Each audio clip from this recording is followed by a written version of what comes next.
안녕하세요, 신작가입니다. 일본 홋카이도에서 황당한 일이 벌어졌습니다. 이번 사건을 통해서 일본은 국제호구, 선택적 분노 조절 장애라는 것을 알 수 있습니다. 007 최신작의 무대가 됐지만 키시다 정권 탄생으로 북방 영토 반환이 더욱 멀어진 이유, 재미있는 기사가 나왔고 이 기사는 현실이 됐습니다. 러시아는 일본에서 새로운 총리가 나오자 관심을 가지고 소식을 전했습니다. 스가 전 총리 때보다 더 큰 관심을 가지고 있다고 일본 언론은 전하고 있습니다. 그러면서 키시다 총리는 적기지 공격 능력 보유에 적극적이고 영토 문제에 대해서도 강경한 자세여서 러일 관계의 진전은 기대하기 힘들다고 러시아 언론이 전하고 있다고 말하고 있습니다. 그리고 일본은 러시아와 영토 문제로 신경전을 벌이고 있습니다. 심지어 일본은 북방 영토가 일본 고유의 영토임을 주장하기 위해 그동안 부정하고 있었던 아이누족을 일본의 원주민이라고 법률로 인정까지 했고 수백억 원을 들여 아이누 박물관까지 건립했습니다. 그만큼 일본에게 홋카이도 지역은 민감하고 중요한 지역입니다. 지금 소개한 기사를 다시 한번 살펴보면 007 최신작의 무대가 됐지만 이라고 제목을 썼습니다. 기사에서는 이번에 개봉한 007 시리즈 25번째 작품 No Time to Die를 소개하고 있습니다. 영화에서는 악당의 기지를 홋카이도로 설정하고 있습니다. 요새 섬은 일본과 러시아가 영유권을 다투는 작은 섬이라는 설정을 가지고 있습니다. 일본에서 말하는 북방 영토에 해당한다고 볼 수 있습니다. 영화의 후반부에서 영국군의 미사일함이 섬에 접근하자 일본과 러시아가 영해 침범을 했다고 영국 정부에 항의하는 장면이 나옵니다. 그런데 이런 일이 실제로 벌어진 적이 있었고 바로 며칠 전에도 있었습니다. 우선 독도를 이야기해 보겠습니다. 2019년 7월 러시아 조기 경보기 A-50이 대한민국 독도 영공을 무단 침입한 사건이 있었습니다. 당시 우리 군은 F-15K와 KF-16 등의 전투기를 출격시켜 러시아 군용기 쪽으로 경고 사격을 가했습니다. 그런데 이후 정말 재미있는 일이 발생했습니다. 일본도 독도를 자국 영토라고 거짓, 억지 주장을 하고 있는 터라 가만히 있으면 안 되는 상황이었습니다. 일본은 당시 한국과 러시아 양쪽 모두에게 항의하며 독도가 일본 영토라는 주장을 했습니다. 한마디로 일본 땅인데 왜 러시아가 침범하고 한국 전투기가 출동하냐는 것입니다. 사건 발생 후 러시아는 즉각 한국에 사과했습니다.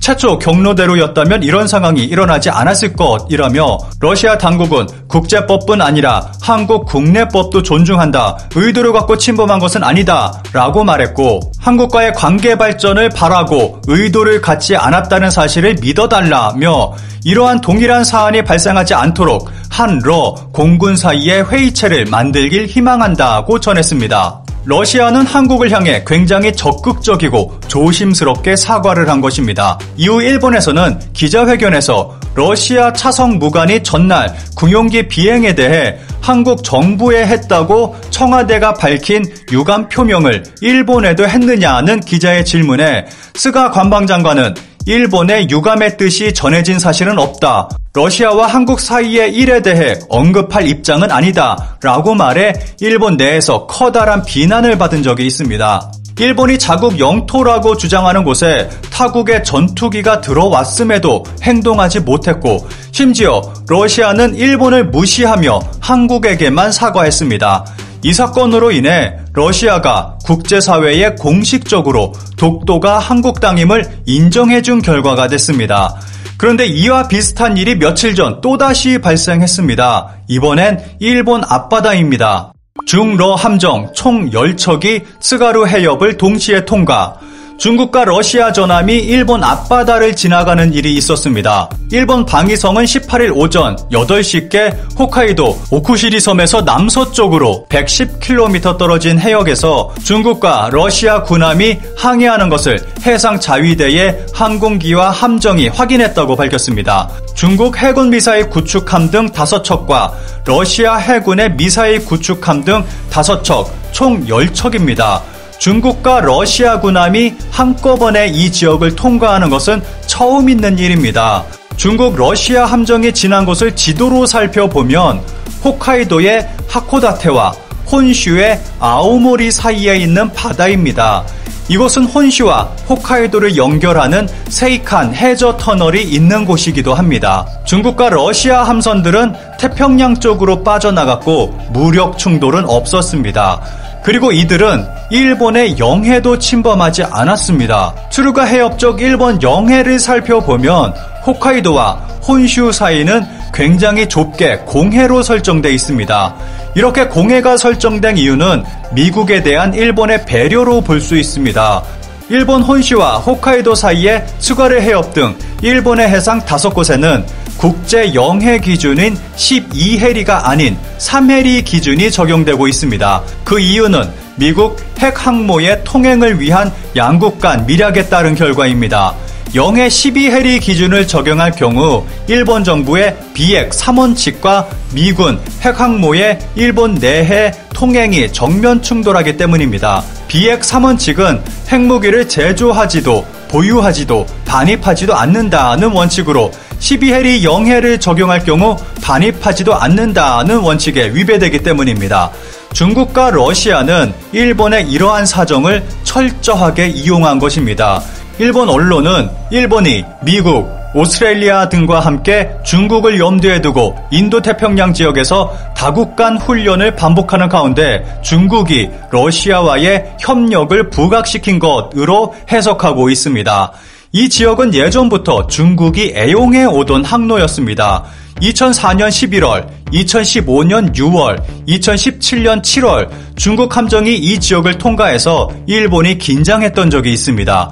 일본이 적국으로 보고 있는 중국과 러시아의 전함이 자신들의 앞바다를 통과해도 아무 말 하지 못하는 일본은 중국과 비교당하며 호구라는 소리를 듣고 있습니다.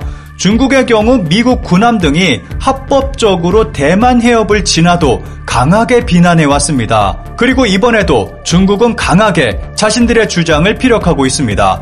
이것에 대해 중국 외교부는 19일 회견에서 입장을 표명했습니다.